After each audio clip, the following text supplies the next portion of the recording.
మా షికావత్ని ఇంత నీచంగా ఎలా చూపించారు మీరు అని వాళ్ళు అప్రిషియేట్ చేశారు పుష్పవన్కి, వాళ్ళ సంఘం అంతా కలిసి. సంఘం మీన్స్ వాళ్ళు షికావత్ అదే క్షత్రియ సామ్రాజ్య రాజ ఏదో సంథింగ్ ఉంటుంది, వాళ్ళు హెడ్ ఆయన ఇవాళ కేసు ఏదో పెట్టారంట. ఎందుకు? ఇప్పుడు ఆయన అంత హైప్ ఇచ్చినప్పుడు కొత్త వెళ్ళని తెచ్చి ఇంకో పార్ట్ క్రియేట్ చేసేంత అవసరం ఏమొచ్చింది అనేది నాకు క్వశ్చన్. డబ్బు కోసం అయితే ఒక తీసుకోండి, చూసేవాళ్ళు చూస్తారు, చూడని వాళ్ళు చూడరు. బట్ ఇలాంటి సినిమా జీవితంలో రాదు.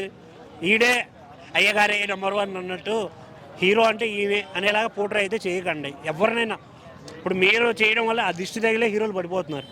విజయ్ దేవరకొండ గారు కావచ్చు, లేకుంటే ఎవరైతే పార్ట్ టూ అనుకున్నారో స్కంద కూడా పార్ట్ టూ తీయాలని పార్ట్ 1 చెడదొబ్బారు.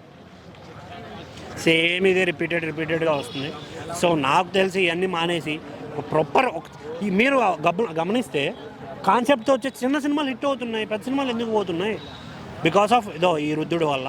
సో దయచేసి ఒక్క సినిమా తీసినా ఒక మంచి కాన్సెప్టెడ్, కొంచెం ఇన్స్పిరేషన్, కొంచెం ఫన్, కామెడీ అన్నీ కలిపి ఒక మంచి సినిమాలు ఇస్తే చాలు, ఎంటర్టైన్ అవుతాం. దానికి 1500 కాదు 2000 పెట్టమన్నా పెట్టగలుగుతాం.